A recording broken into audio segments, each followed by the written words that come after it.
अरे रंजीत भाई इतना टेंशन में क्यों बैठा हो? मंदिर की परेशानी है भाई। अरे भाई टेंशन में क्या कहूँ थने मंदिर की परेशानी नहीं है और मूर्खो थी ने मन को थी परेशान हूँ। नवा नवा छोरा हीरिया रे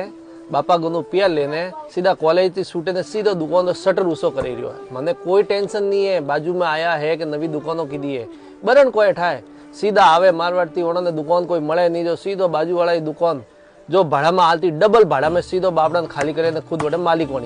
वणियो तो वणियो धंधा तो आवे नहीं जे पछे को करे 10% धंधो रुपया माते करे वही करे तो करे कोई नहीं माल रोकड़ा में वके तो हमें धंधा नहीं वेचे सीधी उधारी फेंके अनहेंग चक्कर में यार ग्राहक आवे जो कहे कि पैसा हाव सस्तो मळे ने उधारी मळे अमे कोई कहू वे नवा नवा चार धंधा आया है वे तो जैला वे नहीं टके पण ओपोने परेशान करे रिया है ने आ मंदी वे झेल सके नहीं ने वे ओपोने दकी करे रिया ना सी मंदी थी परेशान नहीं और मेंढगो थी परेशान हो रहे बाकी तो हारी दुनिया धंधो करी पण रीति ने नीति देखो मारसा वणे तो वही पहला सेलो वणे ने हीके तो थोड़ो पहला धंधो 6 महीना नौकरी करो रे थोड़ो हीको ने फसे दुकान खोलो बाकी मोरे कोई टेंशन नहीं है।